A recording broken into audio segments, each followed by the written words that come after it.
with us. प्रभु हमारे साथ है। Once again, we are going to do a new series. फिर से एक नई श्रृंखला हम शुरू कर रहे हैं And it's going to be on rebellion. और ये बलवा के ऊपर निर्धारित होगा। I know it sounds a little negative, मुझे पता है कि हम जो बलवा शब्द इस्तेमाल करते हैं वो थोड़ा सा नकारात्मक दिखता है, but we need to understand what is rebellion. लेकिन हमें ये समझना जरूरी है कि बलवा करने का अर्थ क्या है How does rebellion enter our lives? और बलवा करने की आत्मा हमारे जीवन में कैसे प्रवेश करता है। Are we born with such kind of attitude? क्या ऐसे व्यवहार से ही हमारा जन्म हुआ है What happened? How does this take place? और ये किस प्रकार से होता है। A few statements I'm going to make today कुछ चीजों को हम देखेंगे आज so that we can understand rebellion in its raw form. ताकि हम बलवा को उसके सीधे अर्थ से जानेंगे। Number one, rebellion is an open renunciation of the authority of government. सबसे पहले जो है वो है हम अधिकार का सीधे सीधे त्याग करते हैं खुलेआम। You're opening in words and speaking against authority. मतलब कि जो सरकार का जो अधिकार है उसके खिलाफ खुलेआम हम जो है हम त्याग करते हैं। Like a child in the school speaks against the teacher. जैसे कि एक बच्चा स्कूल में जो टीचर का विरोध करता है तो उसके शब्दों का त्याग करता है। Children who come against their parents. या बच्चे जो माता पिता के शब्दों का त्याग करते हैं। You will say something like back answer. जैसे कि अगर किसी ने आपसे कुछ कहा और आपने उनको उल्टा जवाब दिया। It sounds normal, but it's big in the eyes of God. तो ये जो है शायद मनुष्य के लिए जो है वो सोचेंगे कि ये तो आम बात है, हर घर में ऐसा होता है, लेकिन परमेश्वर की नजर में ये बलवा कहलाता है। That's why God brought in the commandments so that we could stay on track. इसी कारण से परमेश्वर ने आज्ञाओं को दिया था जिससे हम सही दिशा पर चलते रहे। So even children are not exempted from it because it says honor your parents in the Lord. और इससे जो बच्चे भी छूटते नहीं हैं क्योंकि कानून में लिखा है, बाइबल में लिखा है कि बच्चों को भी अपने माता पिता का आज्ञा का पालन करना जरूरी है। The laws were given to Moses and the Israelites. It was a way forward into the promised land. जैसे कि मूसा को और इजरायली लोगों को जो आज्ञाएं दी थी वो इसलिए ताकि उसका आज्ञा पालन करके वो जो है वाचा के देश में प्रवेश कर सके। It is not that they had the law and then they would, when they enter the promised land, they would start doing it. The moment they had it, they had to start practicing it. और इसलिए जो है परमेश्वर ने पहले ही उनको कानून दिया इसलिए ताकि वो पहले से ही कानून को अपने जीवन में लागू करने का जो है आदत करे। ऐसा नहीं कि वाचा के देश में जाने के बाद कानून का लागू करना शुरू करे, इसलिए नहीं। Where did rebellion stem up from? तो ये बलवा का शुरुआत कहाँ से हुआ? We will go into much of this in a little later time. थोड़े समय के बाद हम इसको देखेंगे कि बलवा की शुरुआत कैसे हुई। So once there is an open renunciation, that means you are openly speaking against authority. तो सबसे पहला है कि अगर अधिकार के विरोध में जो है हम खुले आम जो है उनके कानून को त्याग करते हैं, And तो वो सबसे पहला। it all starts in the heart. और ये जो है पहले हृदय में शुरू होता है। You don't just open your mouth and say something against something unless you have it in your heart and in your mind. क्योंकि आप खुलेआम किसी को अपने शब्दों से कुछ कहते नहीं है जब तक कि तुम्हारे हृदय में वो पहले शुरू नहीं हुआ था। हृदय में शुरू होने के बाद वो शब्दों के द्वारा बाहर आता है। Number 2 is an open resistance to the lawful authority. दूसरा है कि अधिकार के प्रति प्रतिरोध करना। That means you're coming against an authority. मतलब कि जो अधिकार कह रहा है आप उसका विरोध करते हो। You can come against authority because you have got wrong information. शायद आप प्रतिरोध इसलिए कर रहे हो क्योंकि आपको किसी ने कोई गलत सूचना दिया हो, You may have got wrong understanding. या किसी चीज के बारे में गलत समझ आई हो। So therefore you resist the things that come from authority. इस वजह से जो है, जो अधिकार कहता है, आप उसका विरोध करते हो क्योंकि आपने कुछ सुना या समझा जो गलत है। When relationships are broken, there is a resistance that takes place. जब रिश्ते टूटते हैं तभी भी जो है हम देखते हैं, हम विरोध करते हैं एक दूसरे का। Therefore, in our sinful nature, we resisted God. जैसे कि जो पाप में आत्मा से जो है हमने परमेश्वर से विरोध किया, But because Jesus came and died on the cross and he reconciled us back to God, hence we are no more resisting God. In fact, we are accepting the things of the kingdom. परमेश्वर का विरोध करने के बावजूद यीशु मसीह धरती पर आए और उसने हमारे लिए रास्ता बनाया ताकि यीशु मसीह के क्रूस के कार्य के द्वारा आज जो है हम परमेश्वर से वापस से जुड़ जाए और अब हम उसके विरोध में न खड़े रहे। In fact, the more we read the word of God, we are understanding a relationship with our God. और इसलिए जितना हम बाइबल को पढ़ेंगे उतना हमारा रिश्ता परमेश्वर के साथ क्या होना चाहिए इसकी समझ हमें आएगी। That means we are accepting the lawful authority. ऐसा करने से जो है परमेश्वर का जो अधिकार है, जो दिया गया है कानूनी रीति से, उसको हम अपनाते रहेंगे। The word today may be a little blunt, but it will be the truth. शायद आपको बहुत सारी बातें जो है बहुत ही सुनने में कठिन लगे, लेकिन ये सारी सच्चाइयाँ हैं जो हमें अपने जीवन में लागू करना है, ये समय आया है। So when a believer doesn't read the word of God, he is in resistance to lawful authority. और इसलिए अगर कोई बाइबल के वचन को पढ़ता नहीं है तो वो कानून के विरोध में जाता है, क्योंकि कानून कहता है कि आप वचन को पढ़ो। The question asked here, is it a serious issue? तो प्रश्न आता है कि क्या ये इतना गंभीर जो बात है? Of course, it is very, very serious. हाँ, ये बात बहुत गंभीर है, Because the moment we stop reading the lawful things of God, we are in resistance to His kingdom. क्योंकि जब हम बाइबल पढ़ना बंद करते हैं तब हम उसके शब्दों का विरोध करते हैं। And the more we start understanding and reading and meditating on God's word, we resist the kingdom of darkness. बल्कि जब हम बाइबल को पढ़ते हैं उसकी समझ हमें आती है, जिससे हमारा जीवन बदलने लगता है, क्योंकि हम उस अधिकार का जो है, उस आज्ञा का पालन करते हैं जो हम जो पढ़ रहे हैं।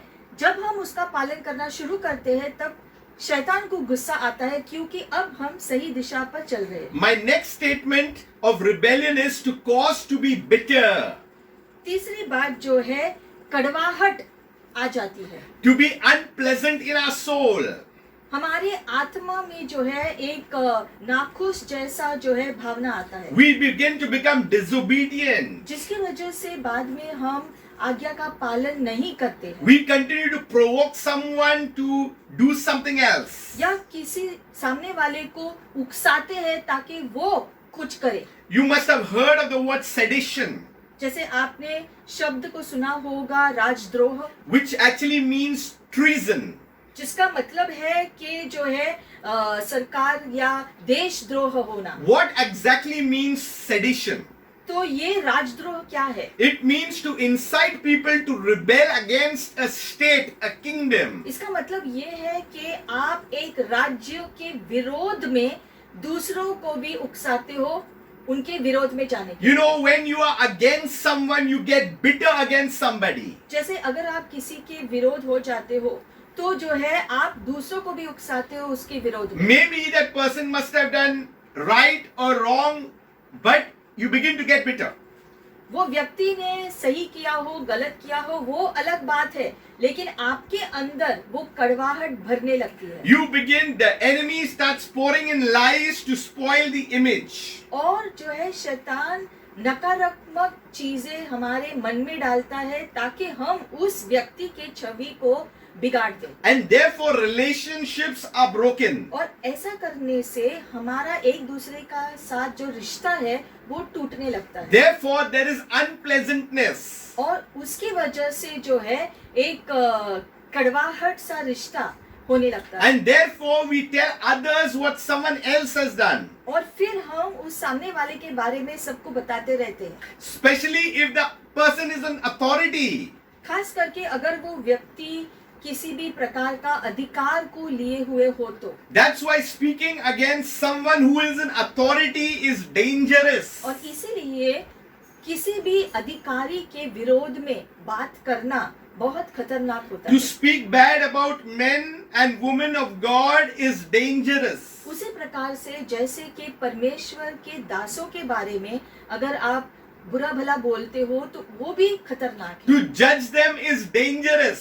उनके बारे में न्याय करना भी जो है खतरनाक होता To है। falsely accuse people is dangerous. या फिर दूसरे लोगों को जो है आप जो है उनके ऊपर दोष लगाते हो किसी भी चीज के बारे में तो वो भी खतरनाक है। That's why whatever issues we have to take it to God. और इसीलिए क्या करना है हमें कि जो भी चीजें होती है उस सारी बातों को परमेश्वर के पास लेकर जाओ, This is where the enemy comes in.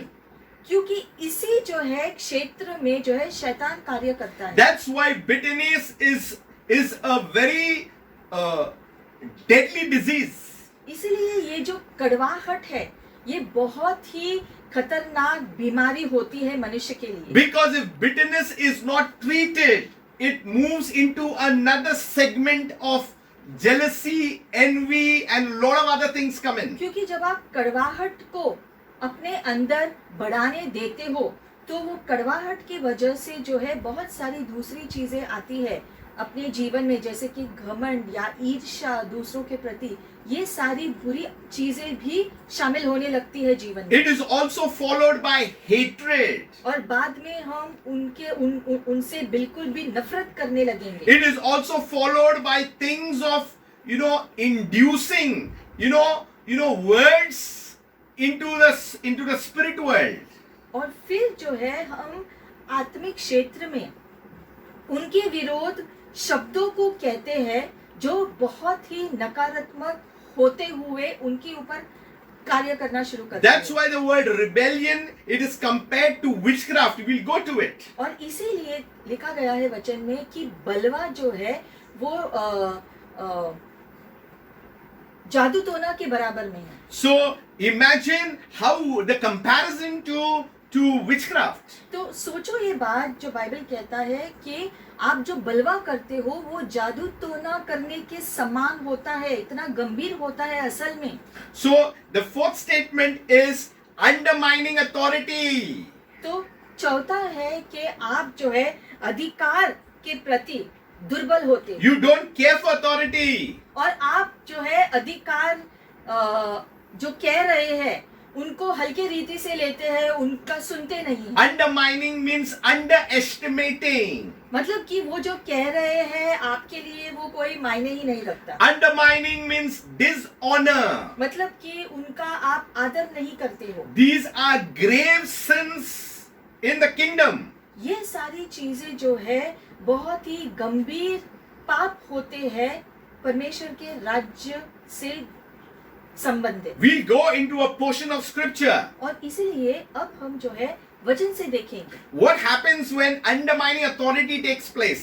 जब अधिकार के विरोध में कोई जाता है तो क्या होता है। Who are the people who undermine authority? और जो अधिकार के विरोध में जाते हैं ये कौन लोग हैं। Those who are having an unbalanced spiritual life. सबसे पहली बात वो लोग होते हैं जिनका आत्मिक जीवन बिल्कुल स्थायी नहीं है। Those who think that they are over spiritual. या फिर वो लोग जो सोचते हैं वो बहुत ही ज्यादा आध्यात्मिक है। They think they know everything and they start judging people left, right and center. उनका ये सोच होता है कि उनको सारी चीजों के बारे में सब कुछ पता है अच्छी रीति से और इसलिए वो दूसरों का न्याय करते रहते हैं कि किसने क्या किया और क्यों किया, वो दूसरों के बारे में बोलते रहते हैं। They become pseudo spiritual. और जो है बहुत ही जो है खुद को बड़ा चढ़ाकर आत्मिक खुद के बारे में सोचते I'll हैं। give you one nugget of understanding how it works. थोड़ा सा हम इसमें देखेंगे कि ये कैसे कार्य करता है। Pseudo spiritual, when you are reading the Bible जैसे कि उदाहरण के तौर पर जब आप बाइबल को पढ़ते हो and a particular scripture you are reading, और एक वचन को आप जब पढ़ोगे, and then you are thinking narrowly about that person. आप जब उस वचन को पढ़ोगे तब आपको वो वचन में दूसरों के बारे में याद आता है कि ये वचन उसके लिए बहुत ही बराबर है। That is pseudo spiritual. अगर ये होता है आपके साथ तो ये मतलब है कि आप जो है बहुत ही जो है खुद को आध्यात्मिक समझते हो। When God is speaking to us, मतलब कि ये झूठी आध्यात्मिकता है कि हम सोचते हैं कि परमेश्वर हमसे बात कर रहे हैं उनके बारे में। many a times in pseudo spiritually we feel that God is speaking about others to us all the time. और हमें ऐसा लगता है कि हमेशा परमेश्वर हमसे बात कर रहे हैं बताने के लिए कि दूसरे क्या गलत कर रहे हैं। Pseudo spiritual people never accept correction. ये झूठी आध्यात्मिकता जो है, ऐसे स्वभाव रखने वाले लोग जो है, जब अगर किसी ने उनको किसी चीज के बारे में सुधारने की कोशिश की तो उनको गुस्सा आता है। You will see that in pseudo spiritual people, pride is right down. It will never show up so easily. और ये इसलिए होता है क्योंकि उनके अंदर जो है गहरी रीति से जो है घमंड छुपा हुआ है और इसीलिए ऐसा होता है। There is falsehood. और एक झूठी आत्मा जो है कार्य करती है। There is pretense. क्योंकि वो सिर्फ जैसे जो नाटक करने लगते हैं। And it shows up at times against authority. और ये जो है दिखता है क्योंकि वो उस रवैये की वजह से अधिकार के भी विरोध में जाते हैं। And that's why Jesus knew how to handle the Pharisees. और इसीलिए यीशु ने फरीसी लोगों को बहुत अच्छी रीति से संभाला। So who are the pseudo spirituals today? Are the pharisaical kind of thinking people. तो आज के झूठे आध्यात्मिक लोग कौन हैं? ये जो फरीसी लोगों के जैसे होते हैं, जो झूठी आत्मिकता दिखाते हैं। They underestimate the authority. और अधिकार को जो है, अधिकार की आदर नहीं करते हैं। They are unbalanced in their words, in their speech, in their thought, in the action. और उसकी वजह से जो है हम देखते हैं उनकी सोच में नकारात्मकता होती है, उनके शब्दों में नकारात्मकता होती है और उनके कार्यों में भी नकारात्मकता दिखती है। They are unforgiving. और दूसरों को माफ नहीं कर पाते। That's why bitterness. इसीलिए कड़वाहट दिखाई देती। If you do good, they will do good. The moment someone does by chance something, they'll tag you. और इसीलिए ऐसे लोग जो है, अगर कोई उनके लिए कुछ अच्छा करे तो वो उनके साथ अच्छा है, लेकिन अगर कोई उनके साथ बुरा करे तो फिर वो उनके हिट लिस्ट में होते हैं। They are not gracious. मतलब कि वो सभी के प्रति अनुग्रही नहीं होते। They do not have mercy. They will just speak out their mind. मतलब कि दूसरों पर दया दिखाने की कोशिश नहीं करते हैं, जो मन में आया बस बोल देते हैं बिना सोचे समझे। But here is much more than that. They speak to authorities. लेकिन यहाँ पर आज जो हम कह रहे हैं वो खास करके हम अधिकारी के विरोध में जो है, अधिकार के विरोध में अगर हम जाते हैं या कुछ कहते हैं या करते हैं, उसके बारे में हम आज ज्यादा ध्यान दे रहे हैं। Questioning authorities. मतलब कि अधिकार के प्रति जो है हम प्रश्न करते हैं। That's why this is a total resistance against kingdom. और ये बातें जो है राज्य के विरोध की बातें हैं। So it is rebellion against authority is a rebellion against God himself. और इसीलिए जो बलवा करना, इसका मतलब है कि आप परमेश्वर के विरोध में जाते हो, उसकी इच्छा के विरोध में जाते हो। So when God has placed someone there and you rebel against that, you are actually rebelling against God who has placed that person. और इसीलिए अगर आप किसी अधिकारी के विरोध में जाते हो, इसका मतलब है कि आप परमेश्वर के विरोध में जाते हो। कैसे? क्योंकि उस व्यक्ति को उस अधिकार उस व्यक्ति को अधिकार परमेश्वर ने दिया है, और इसलिए जब आप उस अधिकार के विरोध में जाते हो तो आप परमेश्वर के विरोध में जाते हो जिसने उस व्यक्ति को वो अधिकार दिया। See, rebellion is sin personified in Satan himself. That means rebellion is in Satan himself. और ये बलवा जो है शैतान के अंदर पाया गया था। So rebellion has a personality. और इसीलिए जो है ये जो बलवा जो है उसका एक गुण होता है। Carrying the love of God is the personality. उसी प्रकार से जैसे कि परमेश्वर का प्यार अपने अंदर भरे हुए रखकर कार्य करना भी एक गुण है। That's why if you see a person and they are red, we say he's an angry man. Why? In the personality look has an anger. और जैसे कि कोई अगर गुस्सा होता है तो वो लाल बबूला होता है, हम उनको देखकर बता सकते हैं कि ये बहुत गुस्सा है, ऐसा दिख रहा है। So we need to know how to handle. तब हमें जानना चाहिए कि किस प्रकार से चीजों को संभालना है, Rebellion as stemmed out of something else. क्योंकि बलवा जो है दूसरी चीजों में से उभरा है। It has come out from pride itself. पहले तो वो घमंड से उभरा है, So rebellion is compared to witchcraft. और इसीलिए जो बलवा जो है जादू टोना के बराबर होता है। We'll go to a passage in 1 Samuel 15 verse 10 onwards. एक शामुएल का पुस्तक में जाएंगे 15 अध्याय 10 वचन से लेकर। I want you to stay with me so that we'll have a better look at this passage. हम अभी इस वचन को देखेंगे, आप इसमें ध्यान दो। Now the word of God, it came to Samuel the prophet. अब प्रभु की ओर से सैमुएल को एक वचन आया, And God is saying that he regrets to have set up Saul as king. और प्रभु कहता है कि शाऊल को राजा बनाकर मैं पछता रहा हूँ। So we understand that God has certain reasons. तो परमेश्वर के पास कुछ उद्देश्य थे, कुछ कारण थे। So to understand why God said that, we go to the first verse of the same chapter. परमेश्वर ने ऐसे क्यों कहा कि वो पछता रहे हैं शाऊल को राजा बनाकर, ये समझने के लिए हम जो है इस अध्याय की शुरुआत में जाएंगे। So prophet Samuel said to Saul, "The Lord sent me to anoint you over king over Israel." शमूएल ने जो है शाऊल से कहा कि प्रभु ने मुझे भेजा है ताकि मैं तुम्हें राजा बना सकूं देश के ऊपर। And then he says, the Lord says, "I will punish Amalek for what he had done to Israel." अमेलेक को दंड दूंगा इसलिए क्योंकि इजराइल से जो व्यवहार उसने किया, Because they had ambushed the Israelites when they came out from Egypt. क्योंकि इजराइल को जो है हानि पहुंचाया था जब इजराइल मिस्र देश से निकला था। So now there's instructions being given to Saul, King Saul.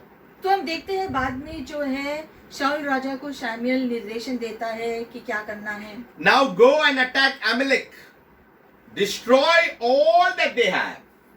अब अमालेक के ऊपर जो है आक्रमण करो और जो भी उनके पास है उसको खत्म करो, Do not spare them. उनको छोड़ो मत, Kill both man and woman, पुरुष और स्त्री दोनों को खत्म करो, infant and nursing child, छोटे बच्चे और अभी नए जन्मे बच्चों को भी, ox and sheep, camel and donkey, kill them all.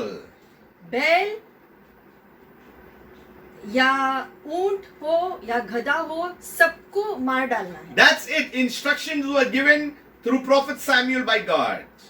शमूएल ने शाऊल को निर्देशन दिया कि उनको क्या क्या करना है, उसका स्पष्टीकरण दिया। So King Saul, he took soldiers and he took men from Judah and he went against the Amalekites. तो हम देखते हैं शाऊल ने अपनी सी सेना लिया और वो अमालेकाइट के विरोध में गए। Verse 8 it says, he took Agag, king of the Amalekites, alive, and he destroyed all the people with the edge of the sword. 8वें वचन में लिखा है कि अगाग राजा ने जो है अमालेकाइट्स के जो राजा है उसको जो है जीवित छोड़ा, लेकिन दूसरे लोगों को सारा खत्म किया। Now verse 9 is important here. अब 9वें वचन में ध्यान दो। But Saul and the people spared Agag. Okay, who's Agag? The king of the Amalekites. हम देखते हैं यहाँ पर 9वें वचन में लिखा गया है कि शाऊल ने क्या गलती की थी। उसने जो है अगाग राजा को जो है जो बख्शा, उसको नहीं मार डाला, और जो है जो भी भेड़ बकरी थे और जो जानवर थे उनको भी बचाया। So all the good sheep, oxen and fatlings, lambs, he kept them. तो जो अच्छे जानवर थे जो है उनको नहीं मार डाला, ना ही राजा को मार डाला, हालांकि उनको ऐसा करने को निर्देशन दिया गया था। Now God is watching. अब परमेश्वर ने देखा कि शाऊल ने क्या किया, And the word came to Samuel. इसकी वजह से शामुएल से परमेश्वर ने बात And की। that's how it says that I greatly regret that I set up Saul as king over Israel. और इसीलिए जो है जैसे प्रभु ने शामुएल से कहा, इसीलिए कि मैं अब पछता रहा हूँ कि मैंने शाऊल को राजा क्यों बनाया। For he has turned back from following me, turned back, resisted from following me. क्योंकि मैंने जो कहा था, मैंने जो निर्देशन दिया था, उसने उसका जो है पूरा आज्ञा पालन नहीं किया है। And has not performed my commandments. मैंने जो आदेश दिए थे उसका आज्ञा का पालन नहीं किया, King Saul did what he wanted to do. क्योंकि शाऊल राजा ने वो किया जो वो करना चाहता था। And this grieved the prophet Samuel all full night.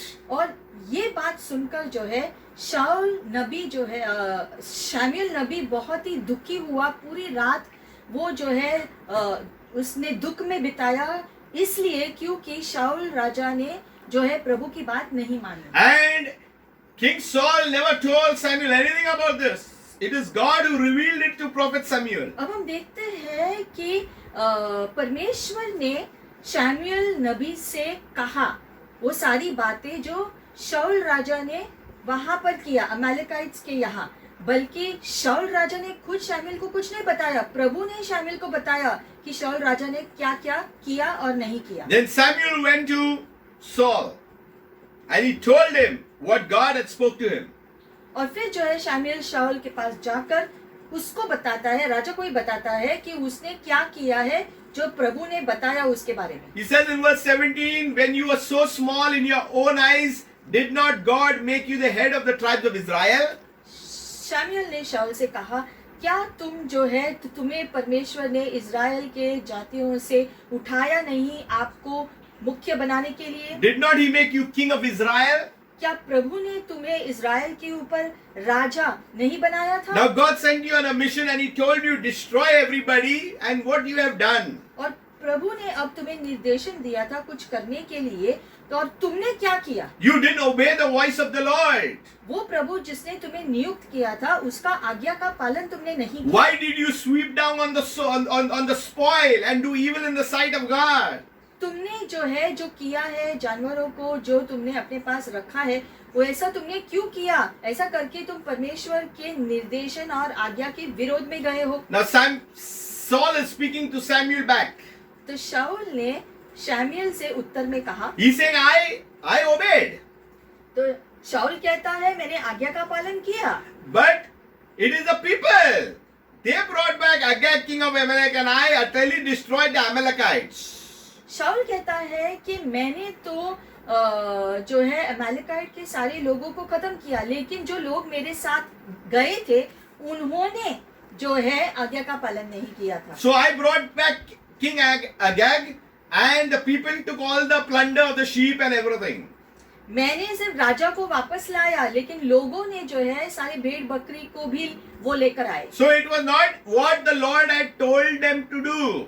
तो असल में जो बातें प्रभु ने कही थी उसका आज्ञा का पालन पूरी रीति से नहीं किया। So Samuel is saying, as the Lord delight in great sacrifices, as you have saying that the people have brought the sheep to be offered as sacrifice. तो शामिल कहता है कि क्या तुमने ये सारे भेड़ बकरी जो लाया है जो है भेंट चढ़ाने के लिए प्रभु को? Behold, to obey is better than sacrifice. लेकिन जो है आपने जो भेंट चढ़ाने के लिए जो सोचा है उससे ज्यादा महत्व ये बात थी कि तुम परमेश्वर का आज्ञा का पालन करो। Now verse 23. आगे हम देखते हैं जो वचन में 23। For rebellion is as the sin of witchcraft. क्योंकि बलवा करना जादू टोना के पाप के बराबर होता है। Rebellion is as the sin of witchcraft. बलवा करना जादू टोना करने का बराबर होता है। You have created an evil in the sight of God by not obeying His voice and keeping His commandment. और तुमने परमेश्वर का कानून या आदेश का आज्ञा का पालन नहीं करने की वजह से परमेश्वर के विरोध में बलवा किया है। He goes much further in saying something that stubbornness is as iniquity and idolatry. और तुम्हारा ढीठपन जो है वो जो है उसकी वजह से तुमने अपराध किया है या फिर जो है गलत जो है मूर्ति पूजन के बराबर में किया है। Because you rejected the word of the Lord, today He has rejected you from being king. और क्योंकि तुमने परमेश्वर के शब्दों का विरोध किया है, इसलिए परमेश्वर अब तुम्हें राजा होने से विरोध करता है। See, rebellion is compared to witchcraft. Witchcraft is a very big topic which involves manipulation, which involves occult, divination and much more. हम देखते हैं यहाँ पर जो लिखा गया है कि बलवा जो है वो जादू टोना के बराबर है, लेकिन हम देखते हैं कि जादू टोना के अंदर ही बहुत सारे जो है चीज़ें होती है, जैसे कि जो है अलग अलग प्रकार से लोग जादू टोना करते हैं लोगों के ऊपर, चीज़ों के द्वारा लोगों के ऊपर जो है दूसरों जो है दुष्ट आत्माओं का जो है सहयोग लेकर जो है जो दुष्टता करते हैं, ये सारी बातें जो है जादू टोना से जुड़ी हुई है। You know, we are taking things very, very lightly and easy. तो हम जो है चीजों को बहुत हल्की रीति से लेते हैं, हालांकि बाइबल कहता है कि बलवा करना जादू टोना करने के बराबर है। Rebellion is a practice of evil people. और बलवा करना दुष्ट लोग करते हैं। When you speak, when you think, when you have evil things about others, मतलब कि दूसरों के बारे में आप बुरा सोचते हो, बुरा बोलते हो या बुरा करते हो उनके साथ, blaming someone else. किसी और को दोष देते हो, So rebellion is a loss of blessings in fact. तो बलवा करने से हम अपने आशीषों को खोते हैं। We think that blessings is something only that we have and possess. Blessing is the greatest blessing is salvation. It is the relationship that man has with God.